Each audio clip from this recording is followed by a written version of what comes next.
All right, boys and girls, welcome once again to the Bass Kayak and Beers podcast. This is the real life. If you are watching live, feel free to share.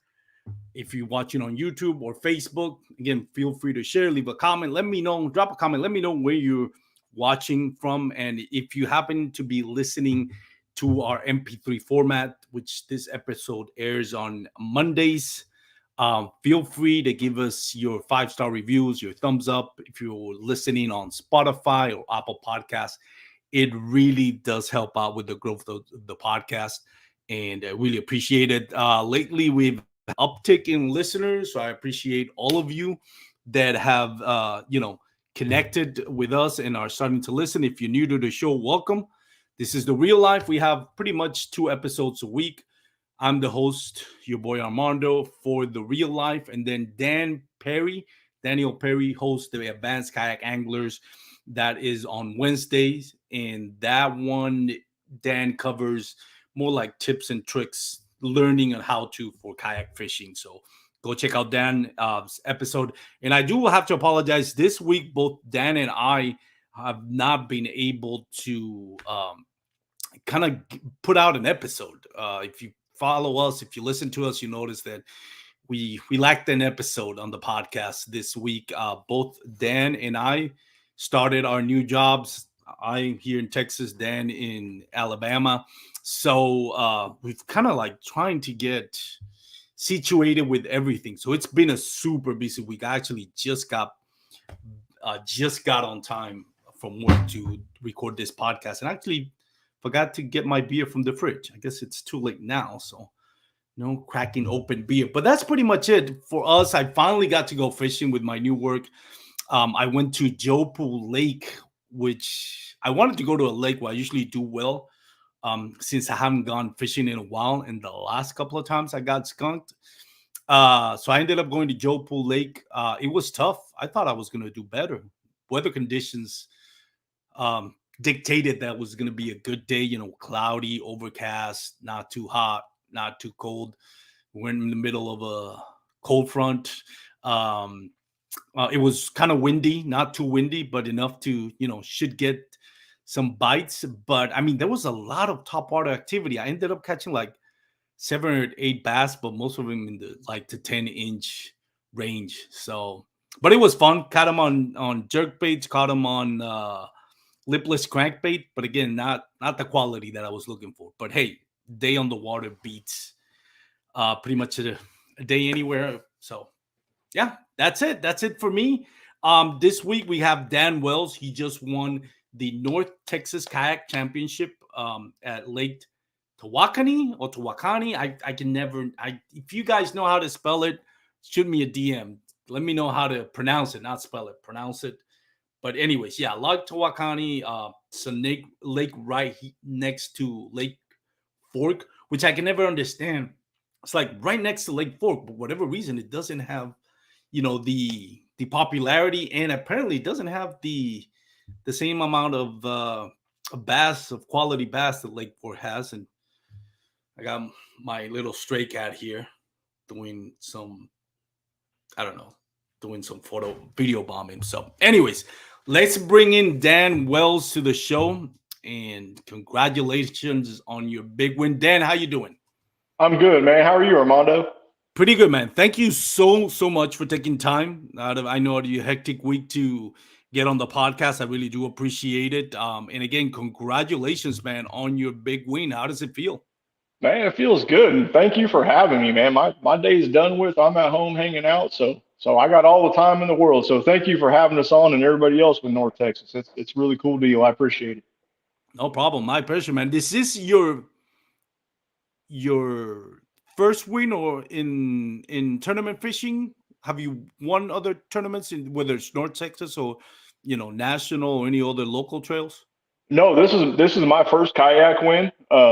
I was telling you a little while ago, I had a win last year and I screwed up my time, so I, I got myself DQ'd because I'm kind of an idiot and I can't pay attention to a Happens. clock. But my first legit win, this is it, man. Hey, it happens. It happens to the best of them. Christine Fisher, I think she DQ'd herself not too long ago that she overstayed after lines out, I think on day one. So man, no shame in that. That happens to Yeah. at some point or another. You're gonna get disqualified as long as you're like upfront with it, and you understand what happened. Then Oh, no. yeah, it is what it is. I fully earned it, so I'm not. But it was kind of funny, You think you could learn how to manage time, but apparently I couldn't. So it's all part of the learning curve. I'm good with it. So this is my first, like I said, real win, man. I'm super excited about it. Well, and it was a good win. Tawakoni, dude. Let me ask you this, Dan. Ask you this, Dan. How do you pronounce the name of that lake? So I can never figure it out. I call her T Walk. T-Walk. There we go. There you go. That's it. That's a good compromise. T-Walk. Was this your first time fishing? Well, I mean, other than pre-fishing, so I know you pre-fished it, but as far as either pre-fishing or fishing for a tournament, was this your first time in Tawakoni? Yeah, I have almost no experience there. My first time ever there on a kayak for sure.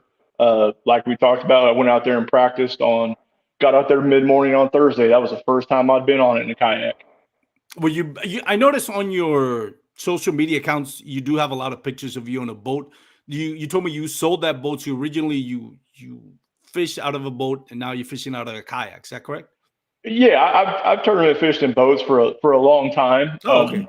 And then so I ended up getting rid of my last bass boat, and I wanted to try out the kayak thing, so I got into that, and I'm on my second year of it now, man. I'm freaking obsessed. So I'm enjoying it, and I haven't went back to buying a big boat since. That's awesome. And Yeah, do you miss your big boat? at time, I'll tell you the only thing that I really miss about it is it was nice if I took the wife out, or we have a young grandson now. Oh, He's go ahead. fixing to be a year old next month. No, sorry, 2 months, and that'd be cool to take them out. But aside from that, not really. Sometimes I wish I could get out and fish some of the working man's tournaments and things like that. But other than that, no, I'm good with it, man. So, so on your boat, have you ever fished that lake before? T-Walk. No, I've been on it. I've been on it with a buddy and his one time. Yeah, one time, and we didn't we didn't get much done. So, first impressions on a kayak. How do you think about that lake? I'll tell you the truth, I was super impressed with it. I think it's a great fishery. I heard some other guys tell me that it's way underrated, that it fishes better than people give it credit for, and I believe them. I really think that if we didn't have that big north wind and the storm systems, and guys could have a little more freedom out there, I think it would have been a whole different story. We were really kind of locked into areas being protected from that wind, especially in the midday range. Yeah, the numbers on the tournament don't really jump off the screen, but I mean, a win is a win, and I'd say a win on a tough day, is far more impressive than a win where everybody's catching them, in my opinion, right? But let's take a look real quick. I wanted to go over a little bit of what we had here. Nope, I clicked the wrong button here. Let's share the screen on on Lake Tawakoni. Just go by the numbers. I'm a numbers guy, Dan, for better or worse. So you got first place. I mean, like I said, the numbers don't jump out of the page. I know when you got, your smallest fish is 16 inches, you're probably hoping you get a limit and maybe landed the money. But in this case, I mean, if you think about it, only the top 8 got a limit. Hmm. And I mean, a lot of people got, only the top 35 caught bass. And then, I mean, it's 68 anglers. Like half of them actually caught fish. And I usually it'll tell me, okay, so 68 anglers, 110 fish caught. That was a tough day on the water. Really It tough. was, but I think, I think that's subsequent to the conditions, like we said. I mean, I had some opportunities to upgrade a few inches that I messed up, and I'm sure everybody else had the same thing, because that bad weather, you're getting these weird angles and all this, and man, you get bad hook sets and everything else. So I really feel like the lake, those numbers reflect the conditions rather than the lake itself. Yeah. And I've never fished T-Walk, but again, I get a lot of like mixed reviews on it. Like you said, it's like it seems like it's the redheaded stepchild of of Lake Fork. Kind of seems Hmm. like it's like maybe if it wouldn't been next to Lake Fork, it would have been more popular. Kind of like when you look up, it's literally like a stone throw away from Lake Fork. But again, it doesn't get. You would think it would be as popular or it would have the same quality of bass, but for whatever reason, it's not. I don't know if they don't stock them as much as they do with Lake Fork, but nevertheless, I think it's an interesting lake. Just driving through to Lake Fork, every time I pass it, I need to fish this lake at one point. There's some areas where it's just a lily pad feels like seems like forever. Yeah, absolutely. And like you said, so the way I look at it, it's right next to Fork, right? So Yeah, most guys are going to go to Fork. I mean, if you got a Hard Eight barbecue on this side and a McDonald's on this side, you're not going to eat the McDonald's. You're going to go to Hard Eight. You know what I mean? yeah, And but I'll tell you the other thing with Tawakoni, I was super impressed with is we had our I guess our awards and whatnot at Lake Tawakoni Marina, and that was my first time there, and it was awesome. They set up a food trolley. They had $1.50 beers out there. They had tables set up for all of us. Tracy ran the awards. It was a good environment, safe, clean. So I really feel like it's underrated fishing wise and facility wise. And if you took that lake and put it somewhere else that wasn't next to Fork, it'd probably get more notoriety. yeah. I agree, and and that's what I meant. It's kind of like the redheaded stepchild, just being Exactly. next to Fork. What did you fishing wise? What did you found that you liked about this lake? I like the shallow water cover. I mean, I gear towards target fishing. You know what I mean? Shallow stuff. And being in an area or a lake like that that had, I mean, I think it had buckbrush. I think it had bean bushes, grass, pad stems. There was no shortage of things to throw at, and that was I was really comfortable when I saw that. The lake was full. We had that storm come in, so it was actually on the rise. It was good opportunity to fish shoreline stuff. That's what I really liked about it. That's awesome. Shout out to Abel Gallardo Jr. Thank you for tuning in, Abel, and hope you enjoy the show. Let me ask you this. Let's talk a little bit about pre-fishing. So, how many days were you able to pre-fish for this tournament?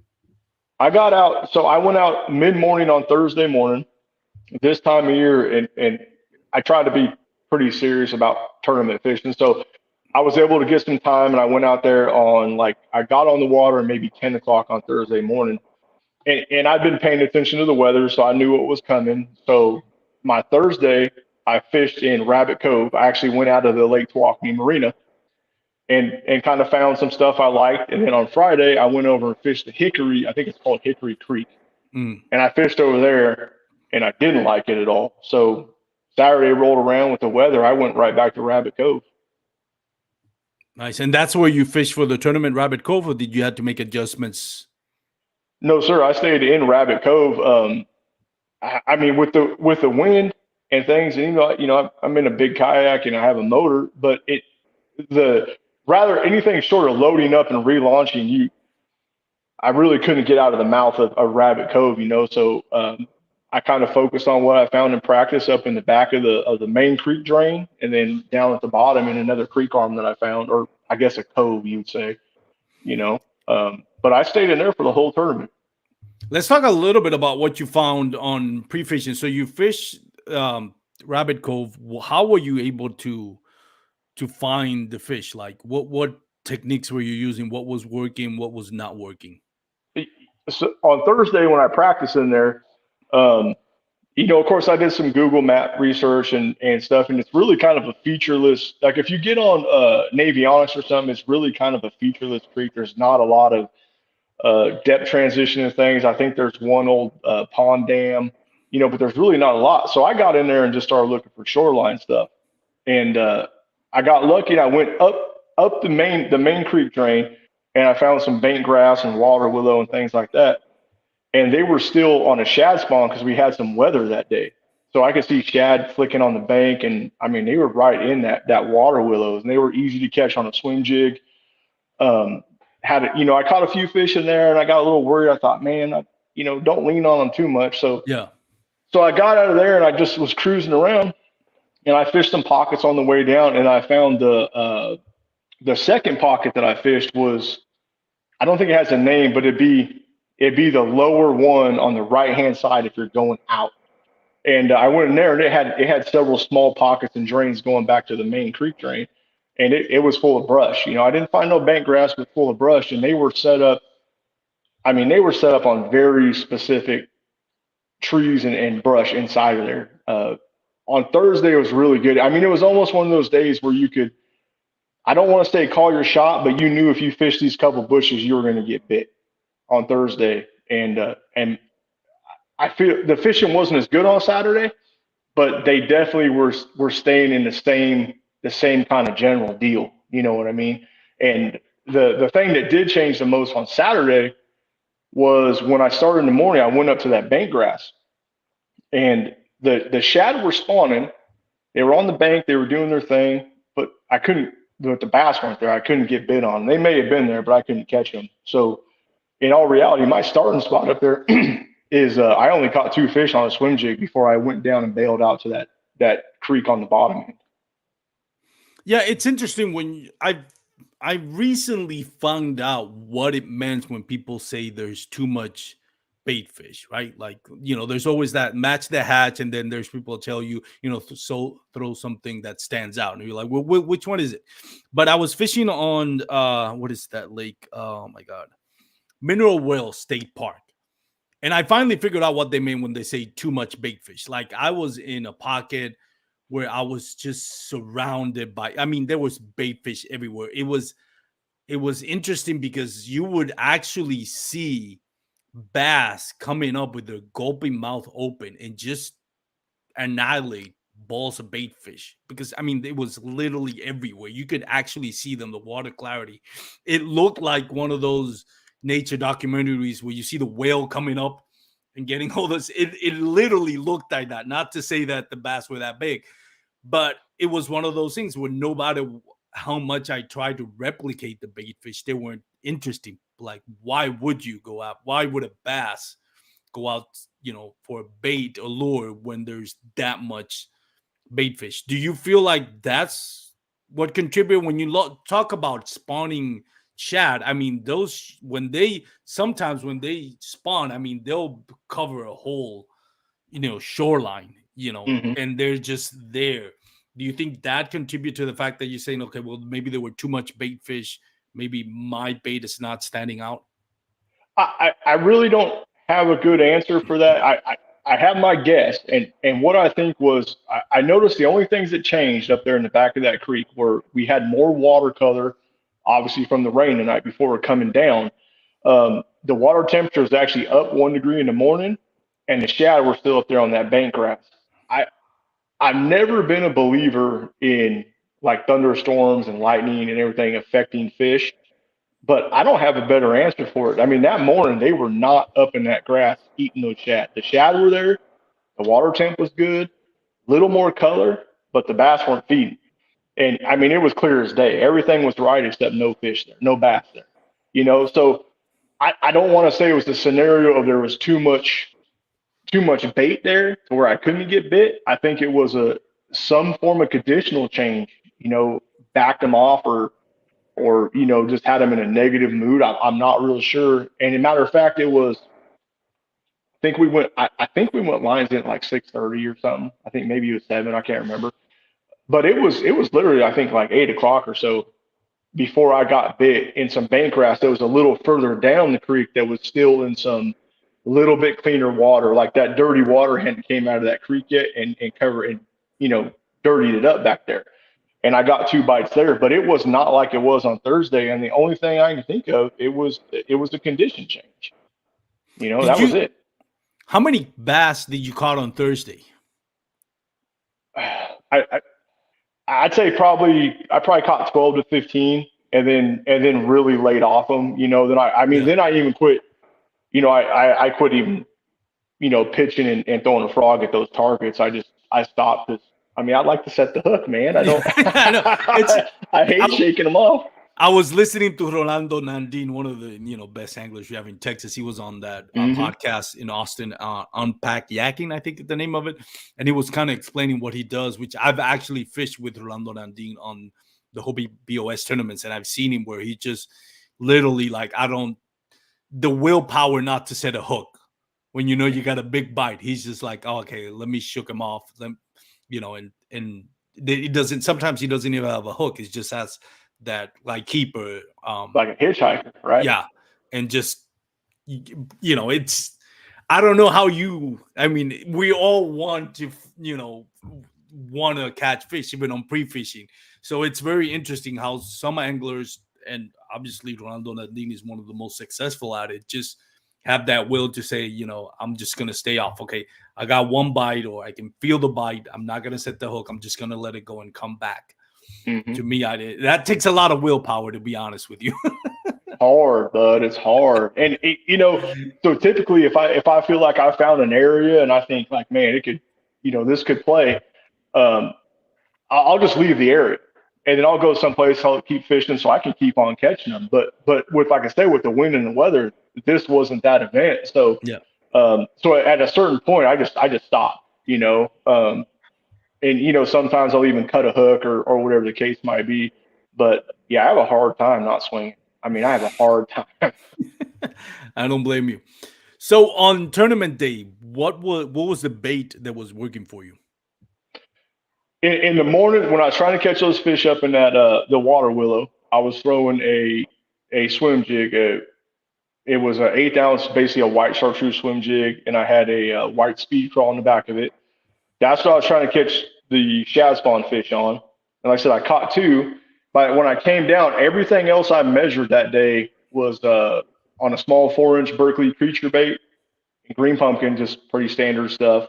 And then my better fish I caught on a Spro popping frog, all black. I think it's the 60 size. But yeah, just a popping frog and flipping that creature bait. That was it. Ah man, you get winning tournaments on topwater frog is probably the best way you Yeah. can win a tournament. I mean, I'll take a win on a drop shot and a net rig if I have to, but I mean, on a frog is no better way to win a tournament, right? Like Oh, no better 100%. feeling, at least. Yeah, 100%. I'll take a win any way they'll give one to me. But man, when you do it with a frog and big line in your hand, that's fun. yeah, I mean, it's fun. yeah, And and, definitely. and like I said, it wasn't, the bites weren't there like they were on Thursday. But what blew my mind is those fish down there in that hard cover up in that buckbrush and things. They stayed there. It was a very, I mean, it was a very distinct pattern. They were sitting on the sides of those small pockets, and they'd be in those. Depending on what pocket you rolled into, it might be a line of two or three, pieces of buckbrush with like some bean bushes out in front of it, and they were sitting in that run of two or three every time. What do you attribute to that? That they were like in specific, like when we look at on spawning season, there's some particular spots where you're like, man, this tree looks exactly like the other one, but for whatever reason, they're always on this one spawning. This case, I'm sure there wasn't spawning, but any particular reason why you saw that they were like in a particular place? I think it was a transition thing, is what I think. I think now I do know there was fish in all three stages. There were pre-spawners, there was post-spawners. I know for a fact there were spawners, and I think it was kind of that one little scenario where you were able to intercept them. You know what I mean? I don't really want to say they're traveling these routes and like they have GPS and they follow the same route every year, but it seemed like it was the best scenario to to have a chance at the fish that were moving in and out. Like they weren't in, all of them were in the back spawning obviously, and they weren't out on these little shallow points. But for some reason they'd sit almost center of those little shallow pockets, and that was the cover that was available for them. Yeah, it's that time of the year where it's that transition. Hmm. It could be the best day, but it also can be like a little funky, but where you just can't figure out what is it that they want. Kind of what happened to me on Wednesday on Joe Pool Lake, where it's like it's not behaving like I would typically expect it to behave. So yeah, that once they're all spun out now, I think it becomes more predictable. What they're gonna fish or be doing what they're feeding on and all that. So it's very interesting. This is the time of the season where you can have a great day, and you can have a bad day, and kind of feels like it's the same exact weather condition for whatever reason. There are different times of that transition period. So Yeah, 100%. We're catching them coming and going, and this time of year it's almost impossible for us to have 5 days of the same weather. yeah, This time of year. So there's just so much up in the air. I agree with you. I like when it's cold. The fish are kind of separated in two areas, and once it gets hot, the same deal. They're either you have your resident shallows and you got your offshore fish. It makes it, I guess, a little more predictable. yeah. And like what I saw at Tawakoni, it was just it just seemed like finding the best odds. Like you had like that was the best place to have odds in your favor of getting a bite, rather than trying to focus on something offshore where they're not really there, but there's not a whole lot of bedfish left. So it was kind of like that was your best opportunity, statistically speaking, I guess. And especially considering that the offshore game was out of the question with the winds and the storms, right? Like there was like, hey, everybody's gonna be on a pocket, nobody's gonna be Yeah. out on points with the exposed to the weather element. So you have to make the best out of your situation, and I think that's where no disrespect to anybody that was fishing, because heck, if I finished that tournament, I probably would have gotten skunked. But it's that ability to pick a place apart. There are tournaments. I think one of that comes to mind last year on Broken Bow for the Hobie BOS. It was run and gun. Like everybody was catching it was pretty much just running and gunning. Just keep moving, keep going, keep casting. This one, I didn't fish it, of course, but judging by what you're telling me, it's more like find a spot and just break it apart. Try this bait. If it doesn't work with that, try this bait.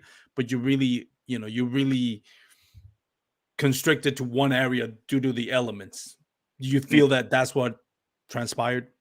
I think so at Tawakoni. I think that's exactly what happened. And like I said, I think the weather played a bigger role in the less than average fish catching rather than the lake. I mean, there was a lot of us. We were huddled up in small areas. Guys were trying to fish offshore, but you're talking 17 to 20 plus mile an hour north winds. You can't stay out there. It's Yeah. hard. So everybody tried that. It was undoable. You know what I mean? So yeah, it really came down to, especially for me. Matter of fact, when I came down out of that bank grass I started on and went down to that other creek, I mean, I think throughout the day, I would say I did 6 to 7 laps around those pockets, throughout the day to the rest of the fishing time till line was out. I mean, I just stuck in there and grind and grind and grind and you may get a bite once every lap, or get 2 bites once a lap, and that's what it was. Yeah, and those tournaments really wear you out emotionally, or kind of like psychologically, I should say. It's still fishing. I'm not compared to any PTSD, but it's just the fact that you're doing over and over the same spots, and now you're struggling to get a bite.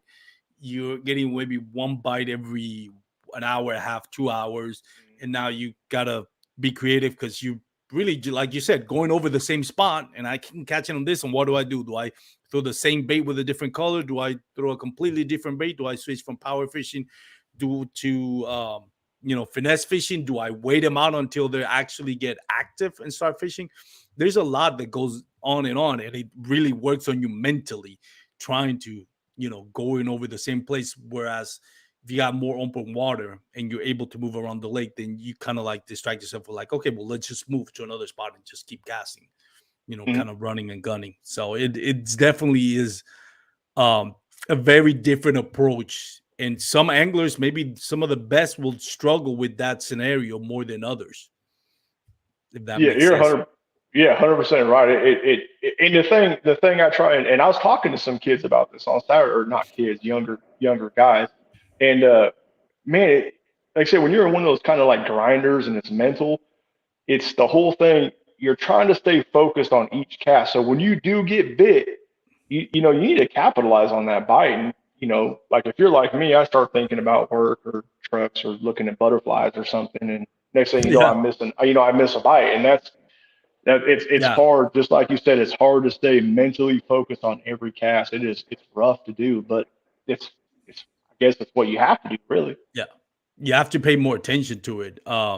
It's like I don't know if I love sports. I'm a sports fan, pretty much in any type of sports. But somebody made this analogy. It's like a goalkeeper on a soccer team. You know, a goalkeeper on a soccer team that on a lower seeded team always has to be is always ready to block a shot because he's on the on the team that is defensively struggling, where a soccer goalkeeper on a team that's dominating the ball only has to save 2 or 3 shots a game, but you need to stay focused on Oh, what you're doing because you're not going to get that many opportunities, and you tend to 100%. lose focus on what you're doing, and all of a sudden you make a mistake that makes a fool out of yourself.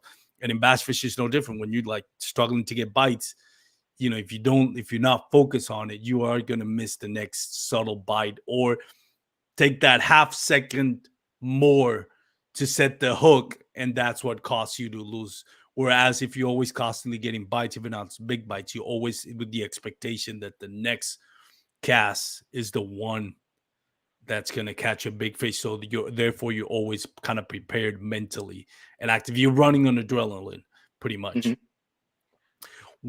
How do you rate Lake Tawakoni now that you fished it compared to other lakes? Well, man, I like it.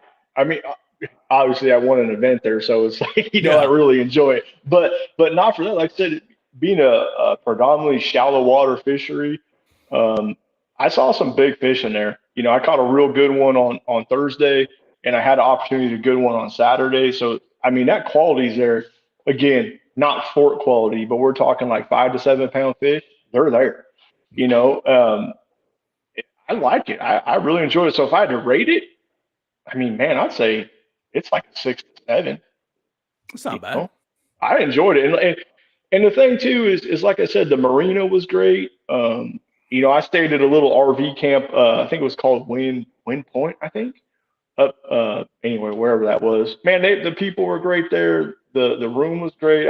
I had a good time there. I really did enjoy it. I had a buddy that fished his very first kayak tournament. He came up and stayed with me, and it was a good experience. So I rate it pretty high. I enjoyed it out there. I hope that North Texas continues to go back out there. I really do. How far away did you stay from the lake? Like how far away? Where do you live? Actually, I in live in Texas. Godley, which is just south of Fort Worth, a little ways. Oh, okay. So it was like maybe like a 2 hour drive for you. Yeah, right at 2 hours. All right. Shout out to Cam Steele from Faith and Fishing Podcast. Go check them out. I've been a privilege to be an honor to be a special guest like a couple of times. So Cam Steele, thank you for tuning in, Cam.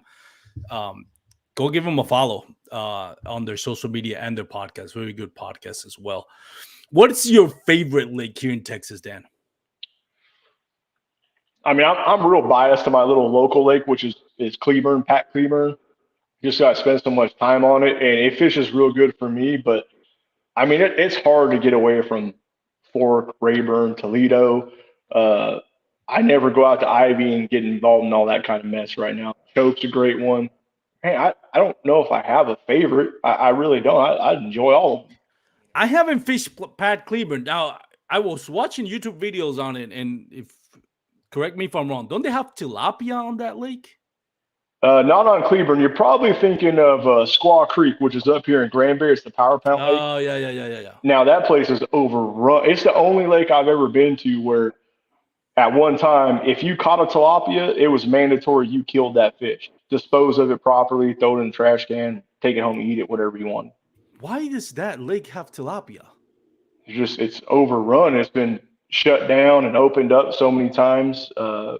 Like the most recent one with the pandemic, they had it shut down for I don't know how long, maybe a year and a half, 2 years. They had it shut down. But was it they And introduced tilapia to that lake? That's the only lake that I know. I mean, I'm sure there's other lakes in Texas that have tilapia, but I can't think of any other. I know in San Antonio there's a couple of lakes.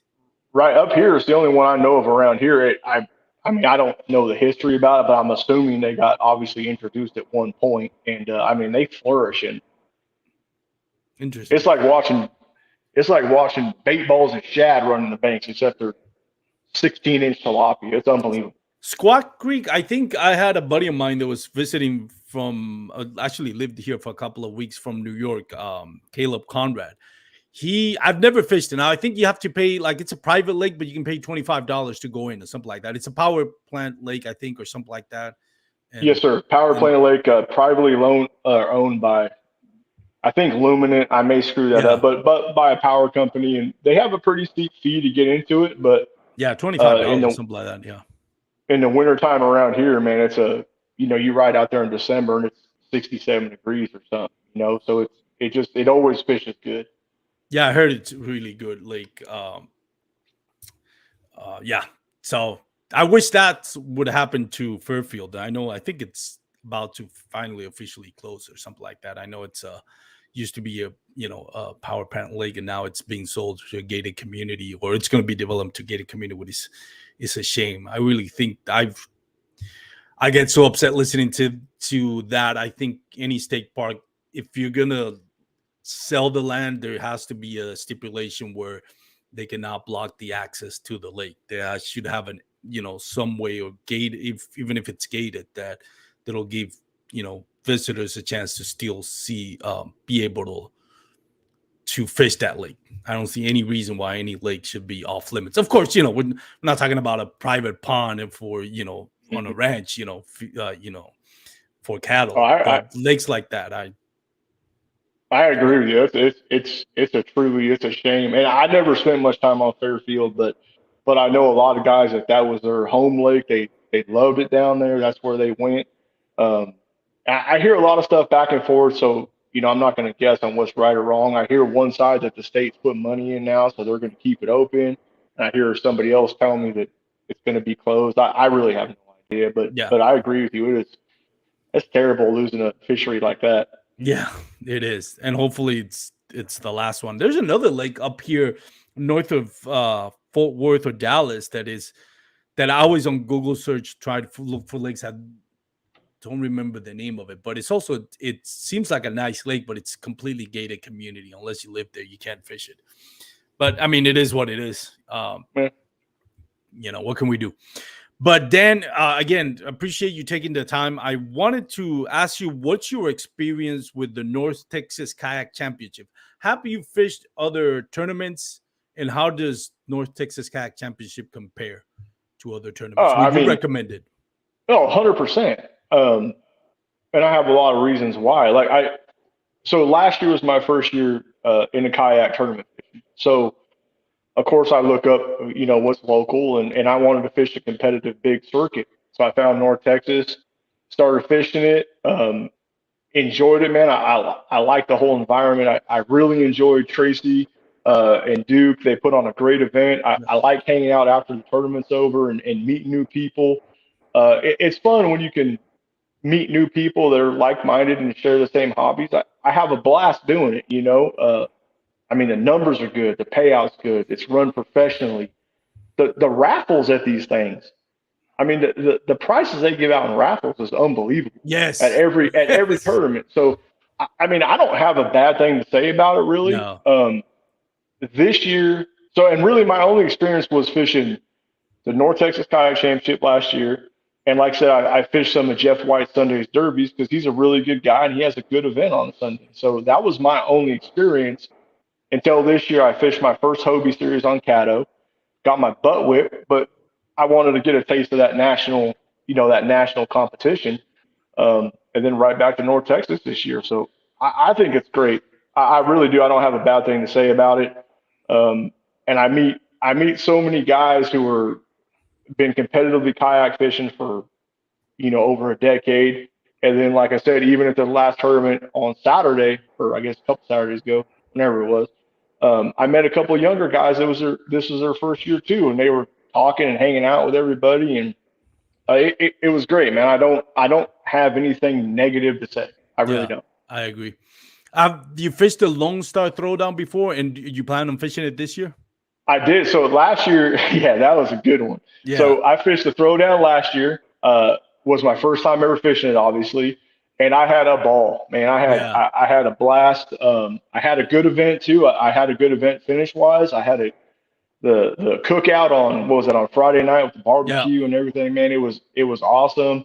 The only thing, and I told my wife this earlier this year, I said I'm planning wherever they decide to have that. I'm staying for 2 days now yeah, because I planned to come home Saturday night and everybody was partying. They were having a good time, and yeah, I was like, I got to go home, so I couldn't stay for all the festivities. But this year I will, 100%. yeah. And I think it's over like it's gonna be fixed for Belton and Steelhouse moving forward. I could be wrong. I know it used to be where the winning angler or the winning region would pick the next, but I think now, which I think it's the correct way. You got two lakes that are near each other, but really very different from each other, and also it's as central, as you can get in Texas. Not too far north, not too far south, not too far west or east. So I think it's a good compromise. I mean, I wouldn't have a problem if they keep it on that lake, which from what I understand, and Duke can can I'm sure we'll make announcements as the year goes along and where exactly it's going to be. But from what I understand, I think that's where it's going to be, for the foreseeable future. Just Steelhouse and what's going to say Benbrook, Belton Lake. Hmm. Awesome lake. Now, I need to ask you, we met on the boat ramp and we had a great conversation. You just reminded me that we met at Cattle Lake Hmm. on Wednesday pre-fishing, which we both launched out of the, what is it, VMA, I think it was, that little, like the farthest northwest ramp, Johnson's Marina. Johnson's Marina. How did Yes, it sir. go for you there I, on tournament? you know, man, I struggled with mechanics and execution in that tournament. And by no means, I'm not saying like I hooked fish to win the event. That is not the case. But I mean, I was just losing fish. I was making poor casts, and I was, you know, I just wasn't doing the proper things. I don't know if maybe nerves got to me a little bit, if the bite changed a little bit and I didn't adjust properly. But I got plenty of bites. I caught a limit both days. The first day, I can't remember the exact length, but it was pretty poor. Like, I mean, I think I was in like the 70s or something. Same here, And I mean inches, and I mean I was way down there, like floating around 90 something place. yeah. And and actually, I was talking to some guys that were staying in the hotel next to me, actually Darren Williams and Eric Simeon, and we were talking, man. I was talking to Eric, and I was like, man, we just got to go out there and blast 100 inches tomorrow. We'll get back in the check range, And so I went out there and tried as hard as I could. I think I came up like 89, and I jumped up to somewhere in the 50s. I finished, which I was upset, but it was a cool deal because I thought, man, I can come out here and I can kind of compete. I can try and maybe get better at that level. But I mean, that's another one that was a great event. AJ, they did Yeah. a great tournament meeting at the casino there. The event was smooth. I got to meet a lot of people that I never would have met if it hadn't been for a national circuit. Um, so the only bad part about it was my performance, man. That was it. Everything I else mean, was great. if you, I mean, honestly, it's not your performance. Let's be honest, Dan. If you caught 10 fish, five, you did well. I mean, it's just you didn't catch the biggest one, but heck, you did pretty good. Now I know the lake kind of showed out, and almost everybody got except me and maybe a few others didn't catch a limit both days. But I mean, if you got a limit both days, man, you did good.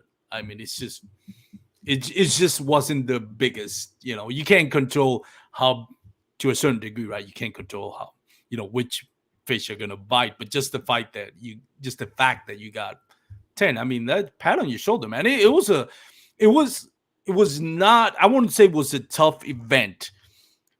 What it made it tough is that everybody was catching it. I came up with 70 plus inches on day one, and I'm thinking, well, maybe I'm in the top 50, and I look and I'm like, damn, I'm in the 120th. Like, like what is everybody catching them? Pretty much everybody was catching a limit, Yeah. especially on day one. So I mean, that it wasn't catching fish that was tough. It was just that everybody was catching fish and just getting that big bite.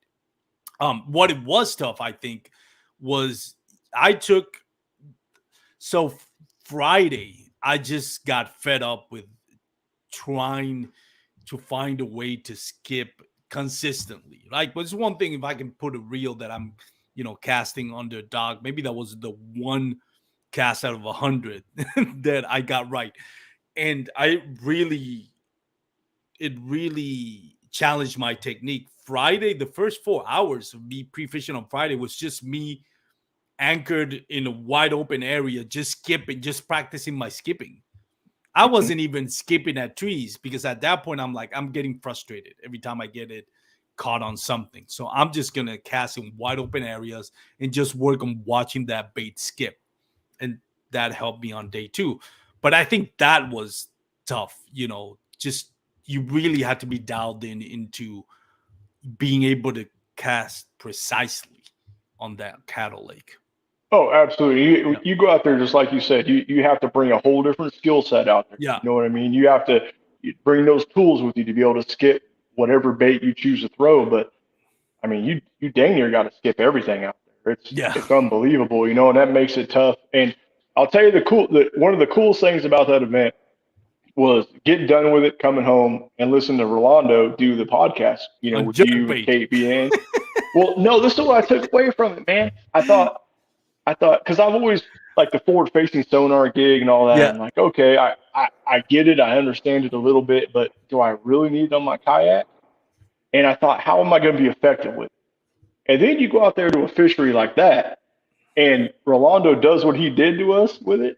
I thought, man, that's eye opening. Like you need to get with the program and understand the power of it and the usefulness of it. And it was really cool to hear him go out there and utilize something like that and do what he did. You know what I mean? So I take those little pieces away, and I don't have it on my kayak yet, but I'm saving for it. You know? And one thing a lot of people don't know this, I had Rolando a couple of years ago on the podcast. And he talked about how he's so good at this live scope and forward facing sonar because when he got it, there was hardly any YouTube videos of it. Like his learning curve, according to what Rolando was telling me, was like 2 years of him. Like he said, he's like, now there's hundreds, thousands of YouTube videos to kind of help you dial in the settings, how to use it, blah, blah, blah. He's like, when I bought it, there was nothing, there was hardly any videos. So he was like, he had to learn by actually putting it in practice. And I was on tournaments on Texas Kayak Championship fishing, and that I did better than Rolando. And by no means am I suggesting that I'm at Rolando's level, but that was when he got started with the forward facing sonar, where he was still trying. It didn't happen overnight. Rolando Nandin will tell you it took 2 years for him to finally dial it in to where now it's not just a tool but kind of like a weapon that kind of puts his talents over the top of a lot of the people that are competing. He's just that right now, what I would say an elite level, where he's constantly getting in the money. He just got top 10 on the last tournament he did, or cut a check, I think. So it doesn't happen overnight, No, what you're 100% right though. It's cool to see somebody go with a technique, a technology, whatever it is, and go out there and perform with it like that. And that to me is what's super eye opening. It's kind of like if you want to compete at that level, or you want to be able to do that, you need to be proficient with everything and have a well-rounded game. And he, like you said, clearly he started when there was no information, and he is very, very proficient with it. So it's just, man, I enjoy those things like that. Yeah. I like to understand how people are doing things and what I need to do to be better. And man, I'm completely obsessed with bass fishing. So every time I see somebody doing something different or using something different, I'm like, I need to learn that. I'm you tired of donating. you never graduate from bass fishing. That's Never. You always No, learn sir. it. And if you can be the best angler, if you're not keeping up with what the bass are doing, because bass are, I wouldn't say they're as smart as we think they are, but they're not as dumb as we think they are either. They'll adapt eventually. They'll adapt to a certain bait. They'll adapt to, there might come a time where they'll associate the pinging from a live scope forward facing sonar to danger. You never know. Like we don't know how it's,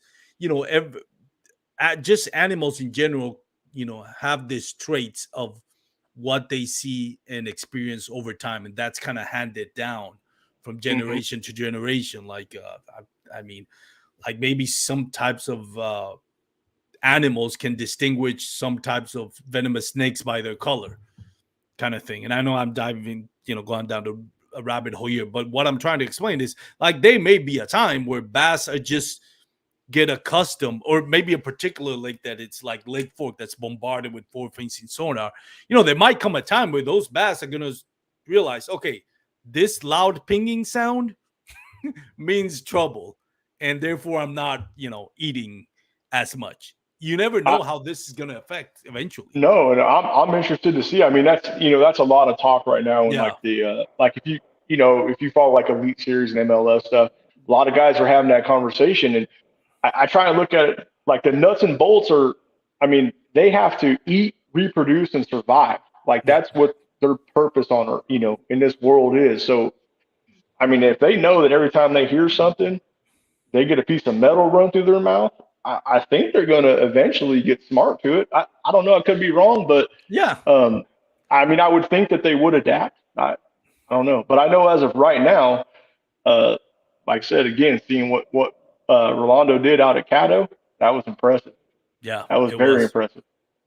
Yeah. Well, Dan, I've had you. I know we were talking on the pre-recording. It was like, well, if you don't have enough time, if we run out of things to talk about, we'll talk about this, talk about that. But like always, there's a lot of we've gone over almost an hour, and I know you had a long day at work, so I don't want to keep you longer than I need to. So I appreciate you taking the time to come up to the podcast.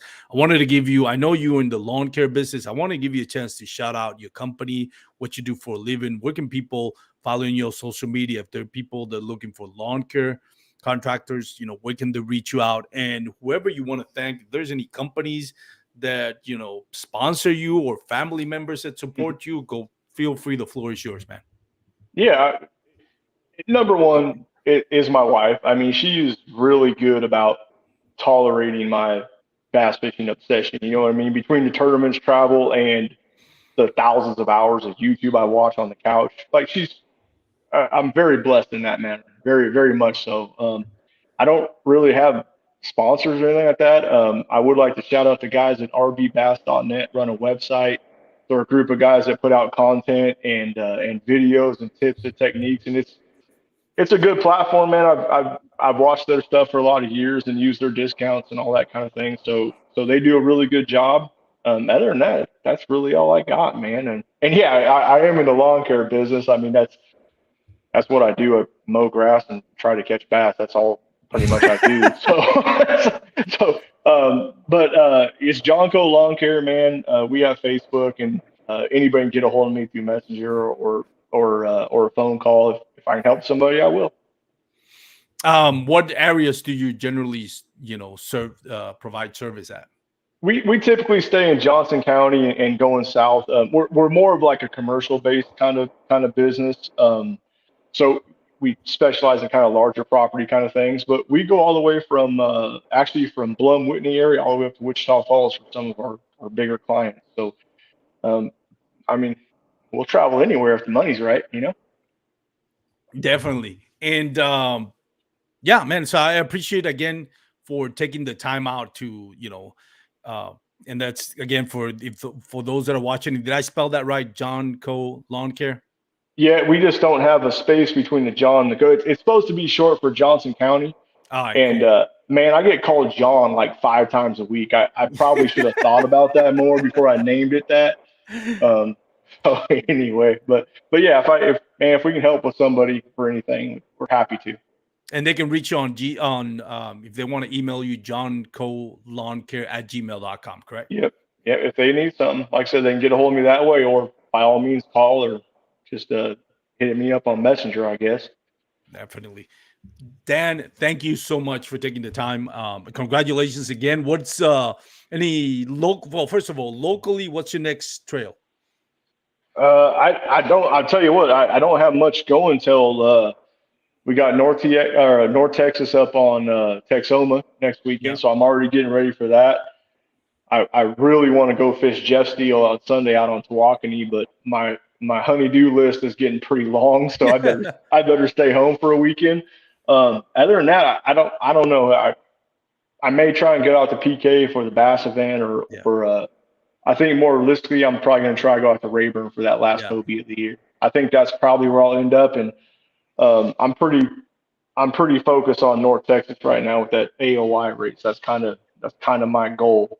So And also, I gotta shout them out because I love what they're doing. Native Power Hour, yep. Bass Power Hour. That's gonna be in Lake Fork. I think October 28th. Are you gonna be on that one? Oh yes, sir. As a matter of fact, so that's a cool deal because the guys we were hanging out on Saturday at Tawakoni, and we're cutting up and telling lies like we do after a tournament. Everybody was more excited about that native event Yeah, than I've heard anybody talk about for a long time. I think that's going to be a big event out there. I'll be there for sure. yeah. I think that's gonna be a big event. And So the yeah, throwdown, of course. and the throwdown. Yeah, definitely can't forget about the throwdown. Dan, again, thank you so much for taking the time. For those out there watching, uh, check out our sponsor, Douglas Outdoors. Go to douglasoutdoors.com.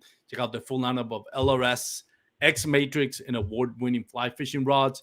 Also, check out Dan Perry's episode of the Advanced Kayak Angler. It goes weekly on every Wednesday. And this episode, of course, if you're listening on the MP3 format on Spotify or Apple Podcasts, we do appreciate it if you give us your 5-star reviews. It really does help out with the growth of the podcast. It's been The Real Life, the Bass Kayak and Beers podcast. If you're going to be on the water, please wear your PFDs. If you're going to have a couple of beers, just make sure you drink responsibly. Make sure you get home safely to your loved ones. Have a good day, everyone. Peace out. Cheers. Cheers.